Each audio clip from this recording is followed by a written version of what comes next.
Okay, guys, I have a very, very, very interesting story to tell you today, something that I just discovered today. Now, until I read this story, I thought that I had seen and heard almost everything about Elvis, and something so monumental that I just somehow overlooked really took me by surprise. So there's a Facebook group. It's called like Elvis Stories and Pictures group, something like that on Facebook that I often share my videos into. And I got tagged on a post asking if I knew anything about this session that supposedly took place. Um, and I just say, no, I don't. But I read through the post and I started researching it and I found it very, very interesting. So, in October of 1976, Elvis did his second session in the Graceland Den, dubbed the Jungle Room by fans on the first tours of Graceland.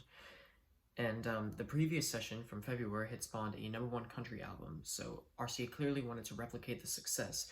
So they brought back the mobile recording truck to Graceland for Elvis to record again in the Jungle Room. Elvis at this time did not want to go into the studio. He was sick of studios. He wanted to record at home.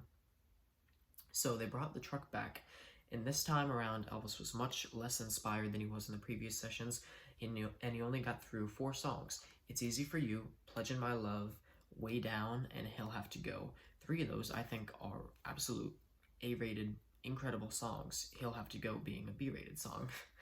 But the band recorded a 5th song in the October 1976 sessions that Elvis was supposed to overdub his vocals for later.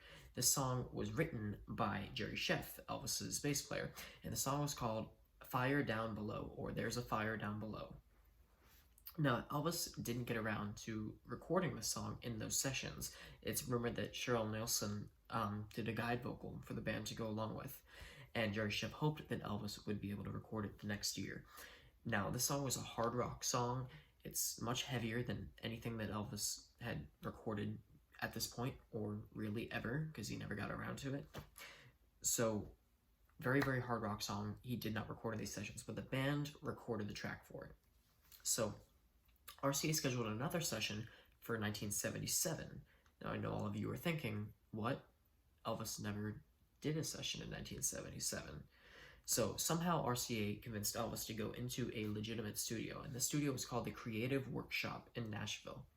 Now, according to most accounts, they put Elvis in a seedy motel in the south side of Nashville, and he was in a super, super bad mood. Now, apparently he just stayed in his hotel room and just kind of sat there angrily and then canceled the session and flew back to Memphis. But Jerry Scheff, in his book, says that Elvis did come down to the studio. He just moped around, he put on headphones, and then he got mad and knocked over a pizza box and left without recording anything at all. Now, the songs that Elvis was intended to record in these sessions is That's What You Do to Me, Energy, Rainy Night in Georgia, which we know Elvis did a one-liner of in Elvis on Tour, Rainy Night in Georgia, By Day, Let Me On, and Guess I Do. These are the songs Elvis was supposed to do in these sessions, plus Fire Down Below. Now, because Elvis recorded nothing in these sessions, RCA just pieced together live material to complete the Moody Blue album. Songs like Little Darlin', Let Me Be There, they put Unchained Melody on there, which is incredible, I believe. Yeah, it's the Ann Arbor version from Ann Arbor, Michigan. They did studio overdubs to make it sound more produced. A lot of people think Elvis did Unchained Melody in the Jungle Room. He never did that song in the studio. That was done live, and they put studio overdubs over it to make it sound like it was done in the studio. But that's from Ann Arbor, Michigan, not Rapid City. But, so RCA determined that in order to make Elvis comply with the contract because of his insanely busy tour schedule, Elvis was on tour all the time by this point, that they were going to organize another home recording session. But by this point, they didn't want to use the Jungle Room anymore because apparently it wasn't set up right. So they wanted to use the lounging recreation area in the racquetball court. So for those of you who've been to Graceland, there's the racquetball court. And then right here in the racquetball building, there's some couches, there's a piano, there's a pinball machine in there, which apparently was used by the Smith brothers.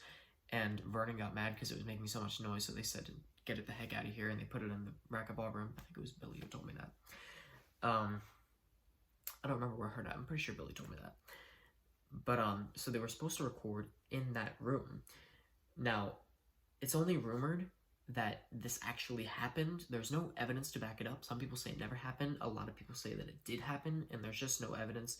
and no details about when it actually did come together. But they say that they actually set everything up and they were going to do a recording session in the racquetball court.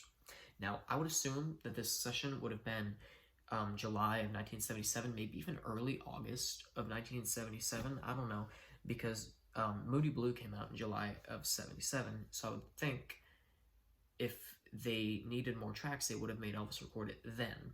So I'm thinking this is after the Moody Blue album came out, or during its release, that they said, okay, Elvis, you're actually going to record something new this time and submit to what the contract is telling you to do. So I think they would have put the material onto the Moody Blue album had it been recorded prior to July. But the events are as follows. Everything was set up in the racquetball lounge room to record. Elvis hated the sound. He said it was way too echoey. He took out his gun and shot a speaker monitor, a loudspeaker, and then stormed out again. Now, as we know, Elvis did perform his final songs in that room the night he died. He sang Blue Eyes Crying in the Rain and Unchained Melody in like a kind of private concert for Billy Smith, Joe Smith, and his girlfriend Ginger. Just a few hours before he died, he sang there at the piano in that room. So I think that's really cool that Elvis would have recorded in that room, which is actually where he gave his last performances. So his last sessions would have been where he sang his last songs. But the rock song Fire Down Below was never ever attempted. But like I said, the backing track was recorded by the TCB band. So it's a special treat to you all. I'd like to play you the recording that they made of the song that Elvis never got around to doing, a rock and roll song that could have launched Elvis back into the spotlight as a rock and roll icon, not only a pop star or an opera star or a country star, especially this time.